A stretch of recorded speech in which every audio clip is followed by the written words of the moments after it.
Good evening, welcome to స్వతంత్ర. నేను మురళి. ముందుకు హెడ్లైన్స్ చూద్దాం.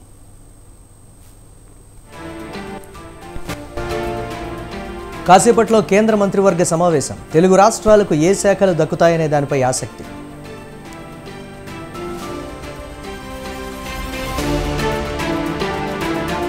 ప్రభుత్వ పాఠశాలల విద్యార్థులను ప్రోత్సహించడం అభినందనీయం. త్వరలోనే టీచర్ పోస్టులు భర్తీ చేస్తామన్న రేవంత్.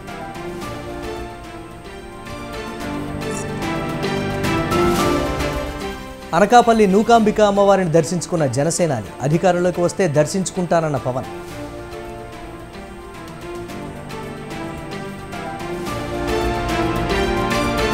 మణిపూర్ సీఎం సెక్యూరిటీ కాన్వాయ్పై దాడి. తిరుగుబాటుదారులు కాల్పులు, 2 జవాన్లకు గాయాలు.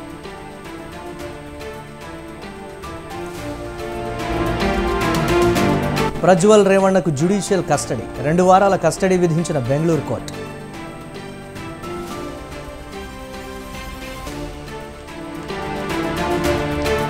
నష్టాల్లో ముగిసిన స్టాక్ మార్కెట్లు. సెన్సెక్స్ 203, నిఫ్టీ 30 పాయింట్లు నష్టం.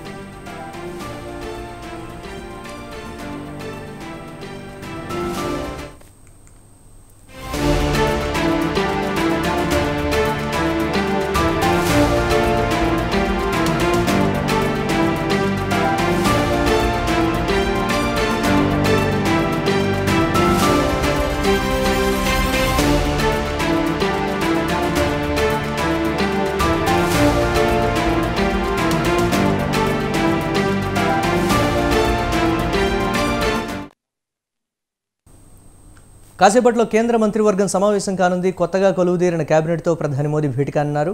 ఢిల్లీ కళ్యాణ్ మార్గ్లోని ప్రధాని నివాసంలో ఈ సమావేశం జరగనుంది. మంత్రులకు శాఖల కేటాయింపులపై ఆసక్తి నెలకొంది. తెలుగు రాష్ట్రాలకు చెందిన మంత్రులకు ఏ శాఖలు కేటాయిస్తారనే దానిపై చర్చ జరుగుతోంది.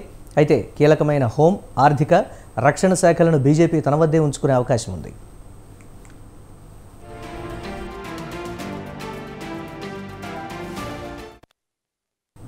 నరేంద్ర మోదీ సారథ్యంలో ముచ్చటగా మూడోసారి మోదీ 3.0 ప్రభుత్వం కొలువుదీరింది. కేబినెట్ సమావేశంలో ప్రధానంగా 100 రోజుల కార్యాచరణపై చర్చిస్తారని తెలుస్తోంది. ఈ సమావేశం ప్రధాని నరేంద్ర మోదీ నివాసంలో జరగనుంది. మూడోసారి ప్రధానిగా బాధ్యతలను స్వీకరించిన తర్వాత తొలి మంత్రివర్గ సమావేశం ఇదే.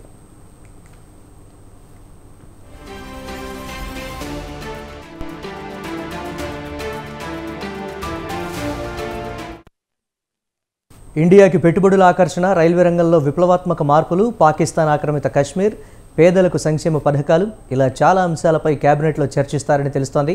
ప్రధానంగా 100 రోజుల్లో విప్లవాత్మక నిర్ణయాలు తీసుకొని అమలు చేయాలని మోదీ సంకల్పించారు. అయితే బీజేపీ సొంతంగా మెజారిటీ సాధించి ఉంటే కఠినమైన నిర్ణయాలు తీసుకునేందుకు వీలయ్యేది. కానీ బీజేపీ 240 సీట్లే సాధించింది కాబట్టి ఈ సంకీర్ణ ప్రభుత్వంలో వివాదాస్పద నిర్ణయాలపై మొండిగా ముందడుగు వేసే పరిస్థితి లేదు. ముఖ్యంగా టీడీపీ, జేడీయూ లాంటి పార్టీలు ఏవైనా నిర్ణయాలపై అభ్యంతరాలు చెబితే మోదీ సర్కార్ వెనక్కు తగ్గాల్సిన పరిస్థితి రావచ్చు. అందువల్ల ఈ 5 ఏళ్ల పాలనలో కఠిన నిర్ణయాలు ఉండకపోవచ్చనే చర్చ జరుగుతోంది.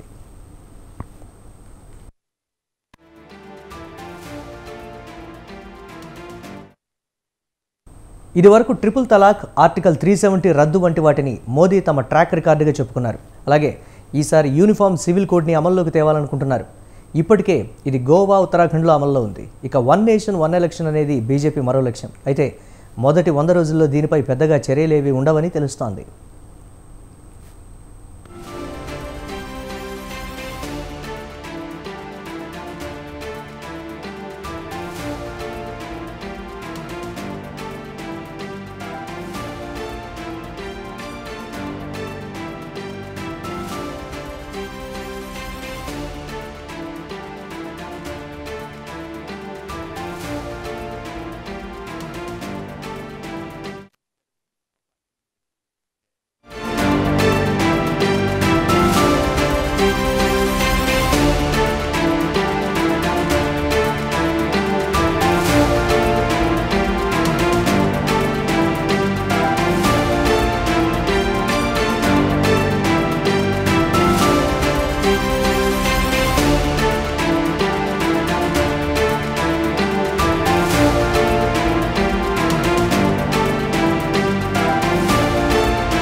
టీడీపీ అధినేత చంద్రబాబు అమరావతి చేరుకున్నారు. ప్రధాని మోదీ కేంద్ర మంత్రివర్గం ప్రమాణ స్వీకారం నేపథ్యంలో ఢిల్లీ వెళ్లిన ఆయన నేరుగా గన్నవరం ఎయిర్పోర్టుకు వచ్చారు. అక్కడి నుంచి ఉండవల్లిలో నివాసానికి చేరుకున్నారు. ఎల్లుండి సీఎంగా ఆయన ప్రమాణ స్వీకారం చేయనున్నారు. ఇప్పటికే దీనికి సంబంధించిన ఏర్పాట్లు జరుగుతున్నాయి.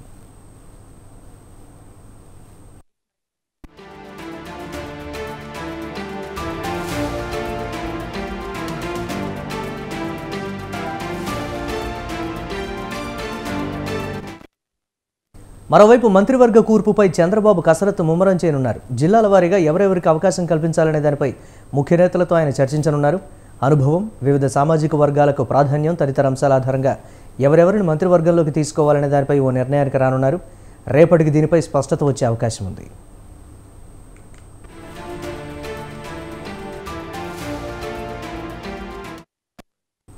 రేపు ఉదయం టీడీపీ కూటమి ఎమ్మెల్యేల సమావేశం నిర్వహించనున్నారు. టీడీపీ అధినేత చంద్రబాబు నివాసంలో ఈ భేటీ జరగనుంది. ఈ సమావేశంలో ఎమ్మెల్యేలు చంద్రబాబును శాసనసభాపక్ష నేతగా ఎన్నుకోనున్నారు. అనంతరం ప్రభుత్వ ఏర్పాటుకు ఆహ్వానించాలని కోరుతూ గవర్నర్కు లేఖ ఇవ్వనున్నారు కూటమి నేతలు.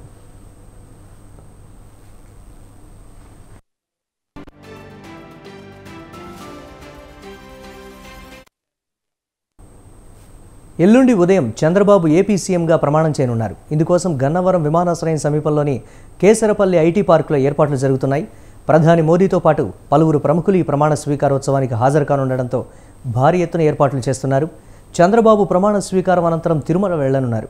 కుటుంబ సభ్యులతో సహా తిరుమల శ్రీవారిని దర్శించుకుంటారు. అనంతరం అమరావతి తిరుగుపయనమవుతారు.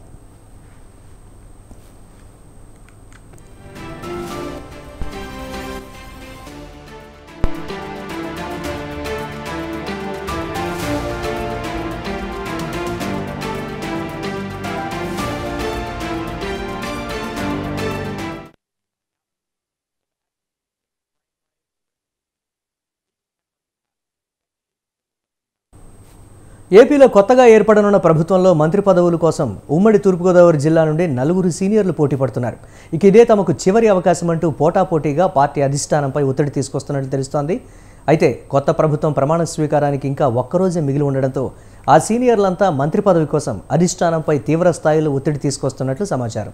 మరి చంద్రబాబు కొలువులో ఆ సీనియర్లలో ఎవరికి మొండి చేయి చూపుతారో కొన్ని గంటల్లో తేలనుంది. ఇంతకీ ఆ సీనియర్లు ఎవరు అనే విషయంపై మా కాకినాడ ప్రతినిధి నవీన్ రాజ్ మరింత సమాచారం అందిస్తారు. ఏర్పడబోయే ఎన్డీఏ ప్రభుత్వంలో మంత్రి పదవుల కోసం అయితే కూటమిగా ఉన్న అటు జనసేన కానీ అటు టీడీపీకి సంబంధించిన ముఖ్య నేతలైతే కనుక మంత్రి పదవుల కోసం అయితే ప్రయత్నాలు అయితే చేస్తున్న పరిస్థితి ఉంది. ముఖ్యంగా చూస్తే ఉమ్మడి తూర్పుగోదావరి జిల్లాలో 4 సీనియర్లు అయితే మంత్రి పదవుల కోసం అయితే ప్రయత్నం అయితే చేస్తున్నారు. తీవ్రంగా కూడా ఆ ఒత్తిడి చేసే పరిస్థితి అయితే కనిపిస్తుంది. ఇదే మాకు చివరి అసెంబ్లీ ఎన్నికలు, ఇక మరలా పోటీ చేస్తామో లేదో అనే మీమాంసతో ఉన్న ఈ 4 కూడా అటు చంద్రబాబు మీద అయితే ఒత్తిడి తీసుకొచ్చి ఈసారి ఇట్టి పరిస్థితుల్లోనే మాకు మంత్రి పదవి ఇవ్వాలని చెప్పేసి అయితే ప్రయత్నం అయితే చేస్తున్నారు. ముఖ్యంగా ఇటు యనమల రామకృష్ణుడు కావచ్చు, అలాగే జ్యోతుల నెహ్రూ కావచ్చు, ఇటు గోరంట బుచ్చి చౌదరి కావచ్చు, అలాగే నిమ్మకాయల చినరాజప్ప కావచ్చు, ఈ 4 కూడా మాకు ఇట్టి పరిస్థితుల్లోనే మంత్రి పదవి కావాలని అయితే ప్రయత్నం అయితే చేస్తున్నారు. యనమల రామకృష్ణ అయితే గత నుంచి కూడా చంద్రబాబుకి సన్నిహితుడిగా ఉండడం, ఆయనకి తప్పనిసరిగా అయితే మంత్రి పదవిలో చోటు దక్కే అవకాశం అయితే కనిపిస్తుంది. అలాగే సీనియర్లుగా చూస్తే గోరంట్ల బుచ్చు చౌదరి ఇప్పటికే 7 సార్లు అయితే ఎమ్మెల్యేగా గెలుపొందారు. కానీ ఒక్కసారి మాత్రమే మంత్రికి పదవిని అయితే అలంకరించారు. ఈసారి చివరి అవకాశంగా నాకు మంత్రి పదవి ఇవ్వాలని చెప్పేసి ఆయన అయితే తీవ్రంగా అయితే ప్రయత్నం చేస్తుంటే, ఇటు జగ్గంపేటకి సంబంధించిన జ్యోతుల నెహ్రూ ఇప్పటికే 4 సార్లు అయితే ఆయన ఎమ్మెల్యేగా గెలుపొందారు. చివరగా వచ్చే ఎన్నికల్లో అయితే నేను పోటీ చేసే అవకాశం ఉండదు, ఇక పోటీ చేయను, కాబట్టి నాకు ఈసారి మంత్రి పదవి కూడా ఇవ్వాలి అని చెప్పేసి అయితే ఆయన పట్టుబడుతున్నట్లుగా అయితే తెలుస్తుంది. అలాగే పెద్దాపురంకి సంబంధించి నిమ్మకాయల చినరాజప్ప 3వసారి అయితే ఏటరిక్గా ఆయన ఎమ్మెల్యేగా గెలుపొందారు. గత ప్రభుత్వంలో అయితే కనుక టీడీపీ ప్రభుత్వంలో అయితే కనుక ఉప ముఖ్యమంత్రి, హోంమంత్రిగా అయితే చినరాజప్ప అయితే పనిచేశారు. అయితే ఇప్పుడు చివరిగా నాకు కూడా ఈ మంత్రి పదవి ఇవ్వాలని చెప్పేసి ఆయన కూడా ప్రయత్నం చేస్తున్నారు. ఈ 4 మధ్య ఈ ఒక సీనియర్లు 4 సీనియర్ల మధ్య అయితే మంత్రి పదవి రేసు కోసం అయితే తీవ్రంగా ప్రయత్నం చేస్తున్నారు. మరి చంద్రబాబు నాయుడు ఏం ఆలోచిస్తాడు, అలాగే సామాజిక పొందికల నేపథ్యంలో ఎవరికి అవకాశం కల్పిస్తారో వేచి చూడాల్సిన పరిస్థితి ఉంది. ఇది తాజా పరిస్థితి. కెమెరామెన్ సత్యతో నవీన్, స్వతంత్ర న్యూస్, కాకినాడ నుంచి.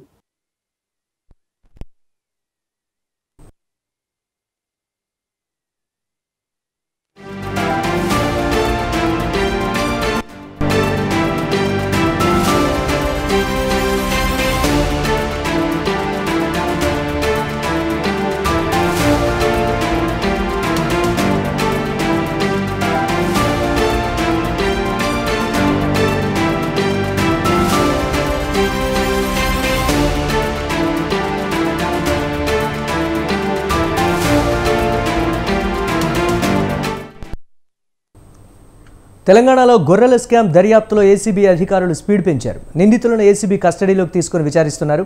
మాజీ పశుసంవర్ధక శాఖ ఎండీ రామచంద్ర నాయక్, తలసాని ఓఎస్డీ కళ్యాణ్లను కస్టడీలోకి తీసుకున్నారు. జ్యుడిషియల్ రిమాండ్లో ఉన్న రామచంద్ర నాయక్, కళ్యాణ్ కుమార్లను 3 రోజుల పాటు ఏసీబీ కస్టడీకి కోర్టు అనుమతించింది.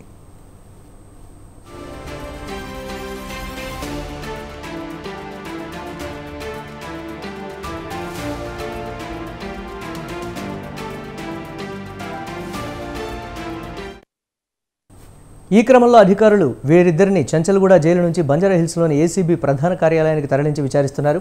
వీరిద్దరూ ఇచ్చే సమాచారం ఆధారంగా మరికొందరిని అరెస్టు చేసే అవకాశం ఉంది. ఈ కేసులో 700 కోట్ల విలువైన అక్రమాలకు సంబంధించి ఆధారాలు గుర్తించినట్లు సమాచారం. బినామీ పేర్లతో బిల్లులను విత్డ్రా చేసినట్లు ఆరోపణలున్నాయి. ఈ కేసులో ఇప్పటికే సుమారు 10 మంది నిందితులను గుర్తించారు.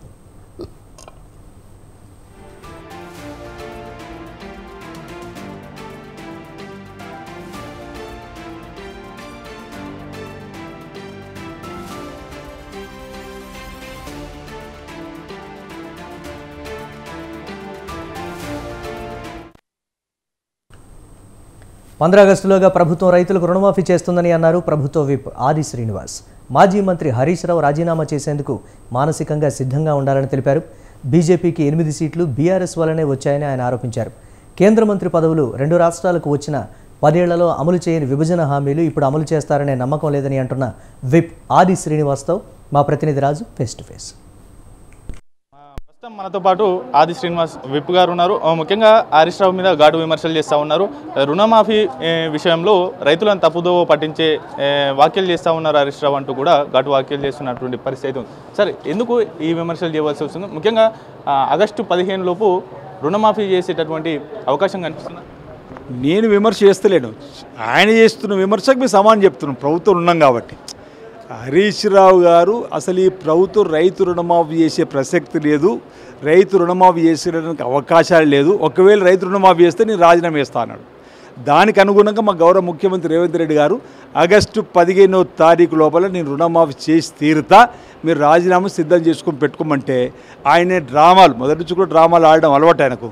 ఆయన వెంటనే ఈ ప్రభుత్వం ఎలాగో రైతులు రుణమాఫీ చేస్తుందని చెప్పనుకొని ఏదేదో రాతతో కూడినటువంటి రాజీనామా పత్రాన్ని అంటే ఎన్నికలకు ముందు డ్రామా నాడి నేను ఛాలెంజ్ల వీరుడుగానో లేకపోతే ఛాలెంజ్ చేసి ప్రజల్లో టర్న్ చేసుకొని ఎన్నికల్లో లబ్ధి పొందాలని చెప్పి చూస్తే అది తిరగబడ్డట్టుగా ఆయన కనిపించింది. అరే ఈ ప్రభుత్వం నిజంగానే రైతులు రుణమాఫీ చేసినట్టుందని చెప్పని. అందుకే ఆయన లేఖ నేరుగా స్పీకర్ ఫార్మేట్లు ఇవ్వకుండా ఏదేదో రాతలు రాసి దాన్ని సోషల్ మీడియాలో పెట్టిండు, బయట ప్రపంచానికి కూడా ఇచ్చిండు. ఆయనకు తెలియదా స్పీకర్ ఫార్మేట్లో ఇవ్వకపోతే రాజీనామా ఆమోదం చెందదని? ఆయనకు ఎమ్మెల్యేగా ఉండాలని ఉంది. ఓవైపు డ్రామాను కూడా రాజీనామాను ఛాలెంజ్ చేసినట్టు ఉండాలని చెప్పిన వాటిన మాటగానే మీ మేనిఫెస్టోలో అన్నాడు కేసీఆర్ గారు టేబుల్ సర్వ్ చేసి, ఈ మేనిఫెస్టోలో మాకు బైబిల్, ఖురాన్, భగవద్గీత అని అందులో అనేకం హామీలు విస్మరించినటువంటి మీలాగా మేము ఉంటాం అనుకుంటున్నాము. అలా ఉండం. మా గౌరవ ముఖ్యమంత్రి రేవంత్ రెడ్డి గారు ఇచ్చిన మాట నిలబెట్టుకుంటాడు. కాంగ్రెస్ మాట ఇచ్చిన మాట జవదాటది. తప్పనిసరిగా రైతుల రుణమాఫీ చేసి తీరుతాం. మిగతా 6 గ్యారెంటీలు కూడా అమలు చేసుకుంటూ ముందుకు పోతాం. ప్రజల పక్షపాతిగా ప్రభుత్వం ఉంటుంది. 6 గ్యారెంటీలను 100 రోజుల్లో అమలు చేస్తామన్నారు. ఎన్నికల కోడ్ కారణంగా కొంత ఆలస్యమైంది. ఏలో ఏమైనా డెడ్లైన్ ఏమైనా ఉందా సార్ 6 గ్యారెంటీల అమలు కోసం? లేకపోతే 5 ఏళ్ల పాటు మ్యాండేట్ ఇచ్చారు కాబట్టి అప్పటి వరకు చేస్తారా? అంటే మనకు మా ప్రభుత్వానికి 5 సంవత్సరాల అవకాశం ఇచ్చారనే మాట మొదటి నుంచి చెప్తున్నాం. మేము ఖచ్చితంగా 6 గ్యారెంటీలు అమలు చేస్తాం, చేసి తీరుతాం. ఇప్పటికీ 5 గ్యారెంటీలు అమలు చేసినాం, మీరు చూస్తున్నారు. ఈ లోపల ఎన్నికల కోడ్ వచ్చింది, ఎన్నికల కోడ్ పోయింది. మళ్ళీ మేము సజావుగా సమావేశాలు జరుపుకుంటూ మిగతా గ్యారెంటీల అమలు కూడా తప్పనిసరిగా చేస్తాము. ప్రజల మెప్పును పొందుతామని చెప్పి సందర్భంగా తెలియజేస్తా ఉన్నాం. రాష్ట్రంలో బీజేపీ పుంజుకుంటా ఉంది.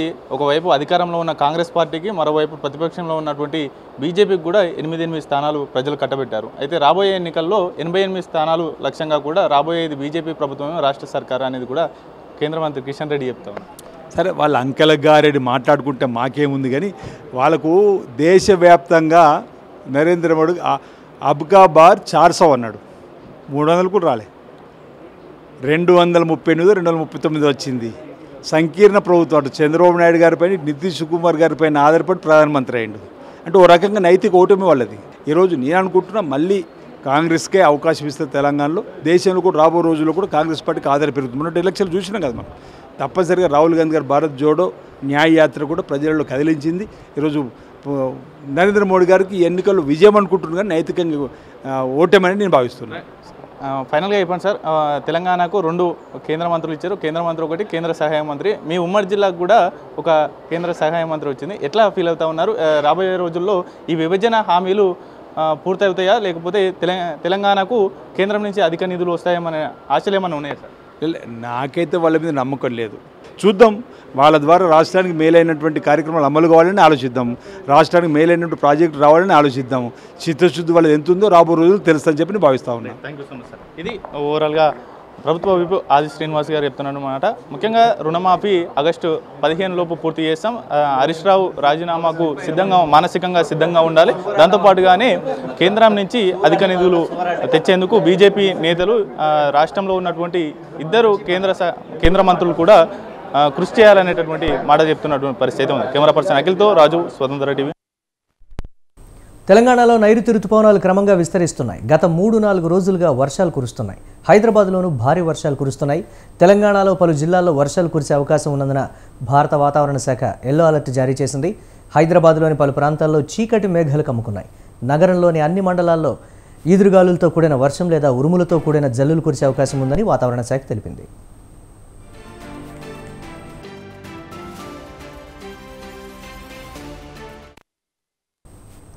తెలంగాణలోని వివిధ జిల్లాల్లో 3 రోజుల పాటు ఉరుములు, మెరుపులు, ఈదురుగాలులతో కూడిన వర్షాలు కురిసే అవకాశం ఉందని వాతావరణ శాఖ అంచనా వేసింది. మంచిర్యాల, నిజామాబాద్, కామారెడ్డి, రాజన్న, సిరిసిల్ల జిల్లా, సంగారెడ్డి, మెదక్, సిద్దిపేట, వికారాబాద్, రంగారెడ్డి, మల్కాజ్గిరి, భువనగిరి, జనగాం, హైదరాబాద్, నారాయణపేట, మహబూబ్ నగర్, నల్గొండ, నాగర్ కర్నూల్, వనపర్తి, జోగులాంబ, గద్వాల్లో వర్షాలు కురిసే అవకాశం ఉందని తెలిపింది. మరోవైపు భారీ వర్షాల నేపథ్యంలో ప్రజలు అప్రమత్తంగా ఉండాలని అధికారులు సూచించారు.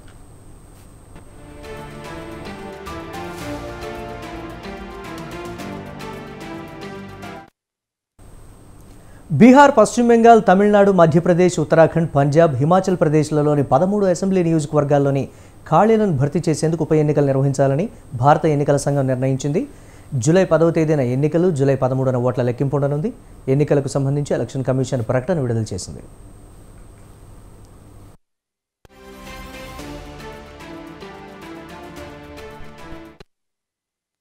బీహార్లో 1 స్థానానికి, బెంగాల్లో 4, తమిళనాడులో 1, మధ్యప్రదేశ్లో 1, ఉత్తరాఖండ్లో 2, పంజాబ్లో 1, హిమాచల్ ప్రదేశ్ రాష్ట్రంలోని 3 స్థానాలకు జూలై 10న ఉప ఎన్నికలు జరగబోతున్నాయి. ఈ స్థానాలకు సంబంధించి జూన్ 14వ తేదీన నోటిఫికేషన్ విడుదల చేయనున్నట్లు ఈసీ చెప్పుకొచ్చింది. నామినేషన్ వేసేందుకు చివరి తేదీ జూన్ 21 కాగా జూన్ 24న నామినేషన్ల పరిశీలన జరగనుంది. ఇక నామినేషన్ల ఉపసంహరణకు చివరి తేదీ జూన్ 26గా ఎన్నికల సంఘం నిర్ణయించింది. జూలై 10న ఓటింగ్ నిర్వహించి జూలై 13న ఫలితాలు వెల్లడించనున్నారు.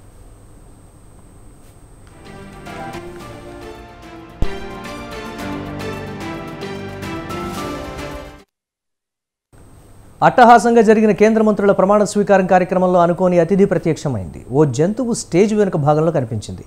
ఈ విషయం ఆలస్యంగా వెలుగులోకి వచ్చింది. పులిని పోలిన ఉన్న ఆ జంతువుపై సోషల్ మీడియాలో చర్చ జరుగుతోంది.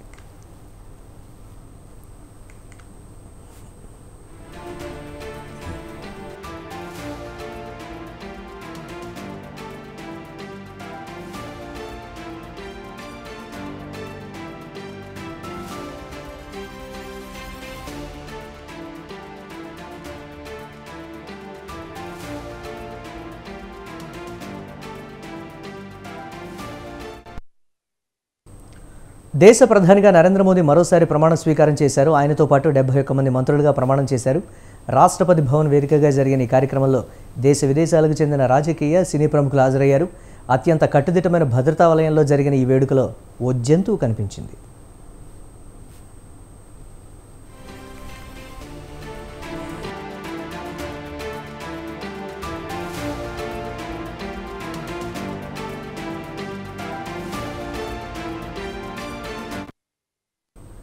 ప్రధాని సహా పలువురు కీలక మంత్రులు ప్రమాణ స్వీకార కార్యక్రమం పూర్తయ్యాక ఈ ఘటన చోటు చేసుకుంది.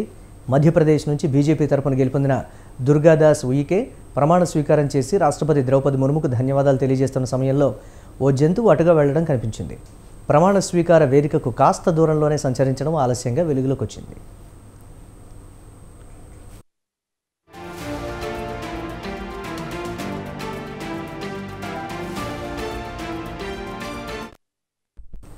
సోషల్ మీడియా వేదికగా దీనికి సంబంధించిన వీడియో ఒకటి చక్కర్లు కొడుతోంది. తొలుత ఫేక్ వీడియో లేదా ఏఐ జనరేటెడ్ వీడియో అని కొట్టిపారేశారు. తర్వాత ప్రధానమంత్రి కార్యాలయం నిన్న షేర్ చేసిన యూట్యూబ్ లైవ్ ఫీడ్ను పరిశీలించినప్పుడు ఓ జంతువు సంచరించడం నిజమేనని తేలింది. నడుస్తున్న టీవీని బట్టి అది పులి అని కొందరు, పిల్లి అయి ఉంటుందని మరికొందరు కామెంట్లు పెడుతున్నారు. ఇంకేదైనా పెంపుడు జంతువు కావచ్చన్న ఊహాగానాలు వెలువడుతున్నాయి. దీనిపై రాష్ట్రపతి భవన్ నుంచి ఎలాంటి అధికారిక ప్రకటన వెలువడలేదు.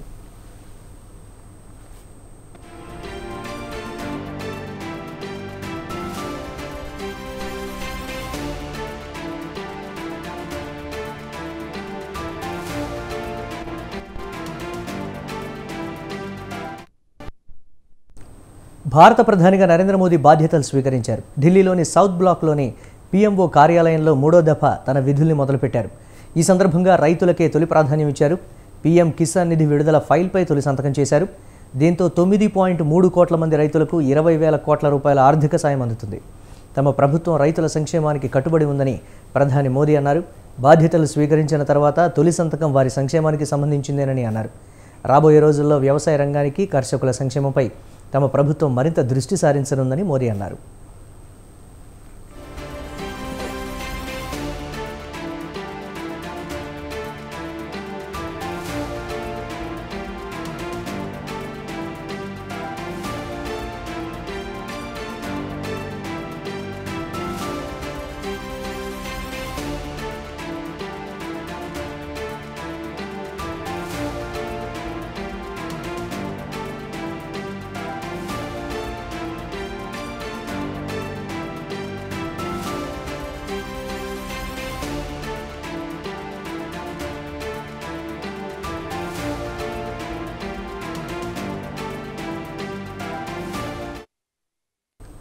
జూన్ 4న వెలువడిన medical entrance exam NEET UG 2024 ఫలితాల్లో హర్యానాలోని ఒకే ఎగ్జామ్ సెంటర్కి చెందిన 6గురితో సహా 67 మందికి మొదటి ర్యాంక్ వచ్చింది. సిలబస్ మార్పులపై అభ్యర్థనలు రావడం వల్ల 1563 మంది విద్యార్థులకు గ్రేస్ మార్కులు కలిపారు.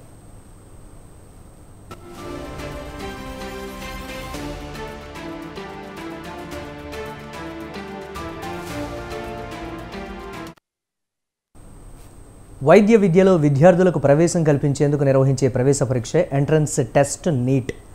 నీట్లో మొదటి ర్యాంకు సాధించిన 67 మందిలో 6గురు హర్యానాలోని ఒకే పరీక్షా కేంద్రంలో పరీక్ష రాశారు. ఎన్ని ప్రశ్నలకు ఎన్ని మార్కులనే లెక్కలకు అంతుచిక్కని రీతిలో కొందరు విద్యార్థులు మార్కులు సాధించారు.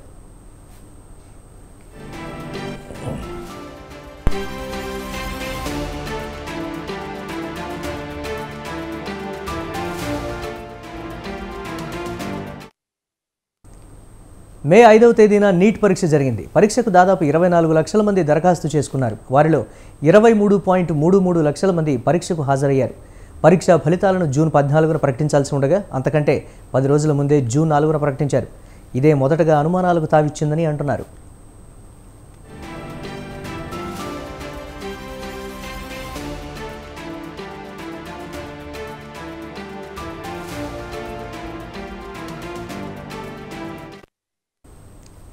జూన్ 4న వచ్చిన ఫలితాల ప్రకారం 67 మంది టాప్ స్కోర్ సాధించారు. అంటే 720 మార్కులకు 720 మార్కులు. ఇంతమంది టాప్ స్కోర్ సాధించడం ఇదే మొదటిసారి. 2023లో ఇద్దరికి మాత్రమే 720కి 720 మార్కులు రాగా 2022లో ఎవరూ పూర్తిస్థాయి మార్కులు సాధించలేదు.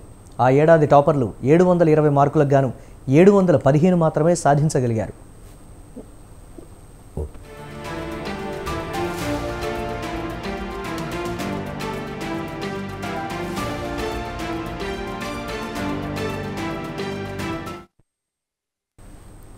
కొందరు విద్యార్థులకు 720 మార్కులకు గాను 718, 719 మార్కులు వచ్చాయి.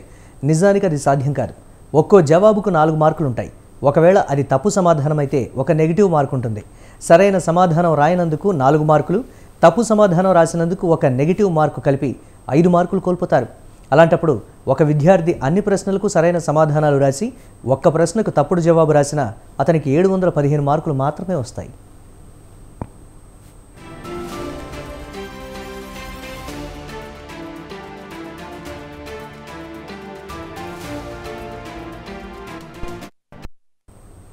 వీటితో పాటు పేపర్ లీక్ ఆరోపణలు కూడా ఉన్నాయి. ఇప్పటికే బీహార్లో ఇదే విషయమై ఎఫ్ఐఆర్ నమోదు చేసి 13 మందిని అరెస్టు చేశారు.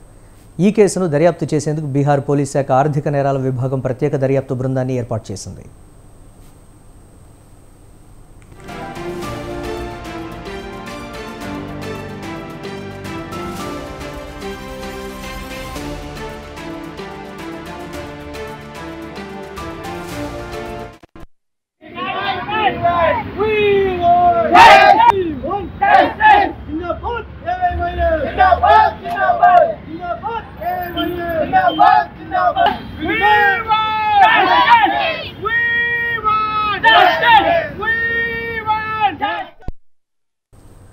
అయితే నీట్ పరీక్షలో అవకతవకలు జరిగాయని విద్యార్థులు దేశవ్యాప్తంగా నిరసనలు వ్యక్తం చేస్తున్నారు. పరీక్షకు సంబంధించి వచ్చిన ఆరోపణలను నేషనల్ టెస్టింగ్ ఏజెన్సీ ఖండించింది.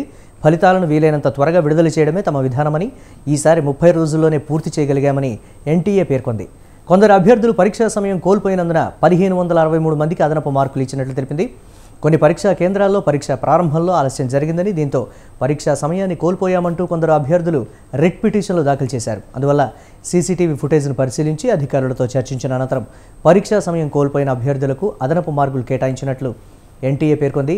కామన్ లా అడ్మినిస్ట్రేషన్ టెస్ట్ సందర్భంగా పరీక్షా సమయం కోల్పోయిన విషయంలో సుప్రీంకోర్టు సూచించిన ఫార్ములానే ఇప్పుడు కూడా వర్తింపజేసినట్లు తెలిపింది. అందువల్లే విద్యార్థులకు 718, 719 వంటి మార్కులు వచ్చాయి.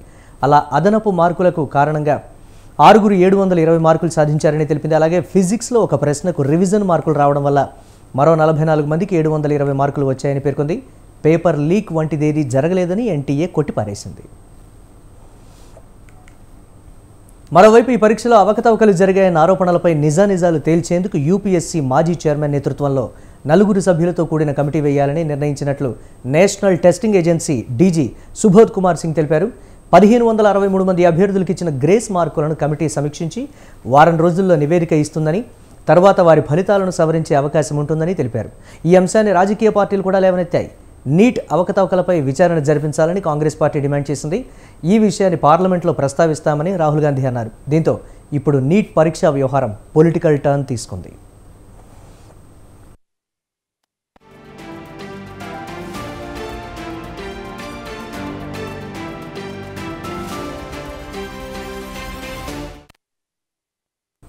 ఇవి ఇప్పుడు వరకున్న అప్డేట్స్. కీప్ వాచింగ్ స్వతంత్ర.